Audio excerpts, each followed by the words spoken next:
Thanks for joining us tonight. I'm Jenny Runovich, and we start this evening with breaking news. One person hurt in a shooting on the city's northeast side. This just happened within the last hour, so we want to give you a live look at the scene.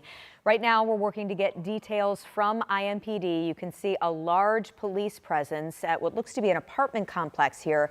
This is near 42nd Street and North Mithofer Road, and we have learned the person shot is in critical condition. Now, no official word yet on any suspects or any people detained. We have crews here, though, working to learn more, and you can follow along on air and online for any updates as soon as we get them. We had a string of overnight violence in Indianapolis. Metro Police now sharing some new information about two deadly shootings. Just before 5 a.m., officers responded to a shooting near 31st and Forest Manor Avenue. That's where they found one man killed inside a home and another man who's now in critical condition at the hospital. Minutes after that shooting, officers were called to a third person shot just 2 blocks away on Gladstone Avenue. That victim is expected to be okay, but police think his injuries are connected to the shooting on Forest Manor. We're still working to learn tonight what led to the gunfire. So far, no arrests. And 2 hours earlier, around 2 a.m., police say another shooting happened at a gas station. This was near Sherman and Michigan Street. Metro Police found a man in critical condition. He later died at the hospital. When our photographer got to this scene, he saw multiple shell casings on the ground, lots of evidence markers. You can see them here. We have crews now out asking neighbors what they witnessed, and we'll keep you posted on any new information that we get. Tonight, we're also learning some new information from Metro Police about a deadly crash on the near northwest side of Indianapolis. Happened around 5:15 last night on Montcalm Street. That's just west of 23rd and Harding. Officers say they found a sedan that drove off the road and hit a utility pole. The woman driving was taken to the hospital in critical condition, and that's where she died. A passenger also went to the hospital. He's now in serious condition. Police say this crash still under investigation. Just a few hours ago, people in Indianapolis protested at a 6-stop intersection downtown. They say the area around Mass Ave is simply too dangerous. Our Ella Rhodes shares what this group wants to see change. Cassandra Crutchfield comes out to as many protests for safer streets as she can, like this one on Mass Ave, St. Clair, and College Avenue.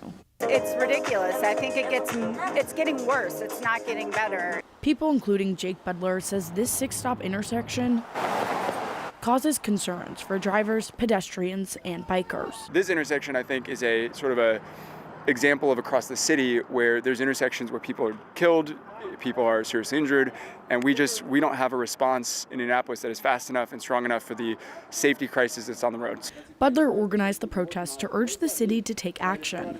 In March 2024, a drunk driver hit and killed a man at this intersection.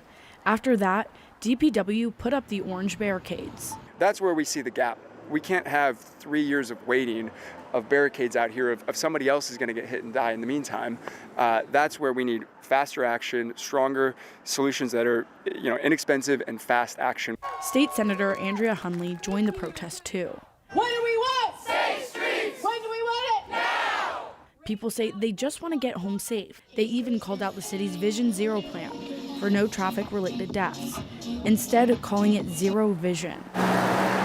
City County Councilor Jesse Brown, who represents the area, came out to support his constituents. This is just a verification that what people want is for us to be bold, for us to be brave, and to save lives. And so I'm here to stand behind my constituents as they push for that. DPW says they plan to make safety changes at the intersection this summer. For Crutchfield, she'll always come to events like this, after a car hit and killed her 7-year-old daughter Hannah 4 years ago. She was a bright light in our lives. Very friendly with everybody. Despite DPW's plan for the intersection, people say they want more transparency, faster action, and better leadership to make Indy safer. We'll be back! Yes, we will! In Indy, Ella Rhodes, 13 News. 6:04 on your Sunday, and we're in the holiday week, everybody. Yep. So I know everyone's kind of looking forward to Thursday, Circle of Lights on Friday, lots of activities, lots of travel.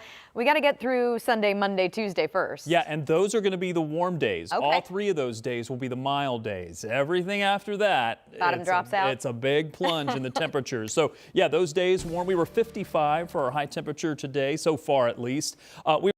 Temperatures go a little bit milder for the next couple of days. Now, it will be a little bit on the chilly side for tonight. We've already cooled down to 50, but we do expect some 40s to continue showing up. We're about 5 degrees warmer than where we were yesterday at this time. So we have seen the temperatures moderate just a bit more. I did want to broaden the view just a little bit to show you that overall, over the next, let's say 24 hours, things are looking pretty good. But at the very end of this satellite and radar loop, you do start to see a few clouds begin to peek over the edge there, and that's the next system that will arrive sometime tomorrow night. So here's future tracking. I did want to show you what to expect with a larger view here. Tomorrow morning, looking pretty good. By tomorrow midday, still okay, but by the afternoon, we do start to see this system get a little bit closer. Temperatures should be in the mid to upper 50s for tomorrow, but if you have plans to travel late tomorrow evening and into Tuesday, this is going to impact you. I've also got another chance for some rain and maybe even a possibility of some snow in the 7-day forecast. I'll show you when coming up.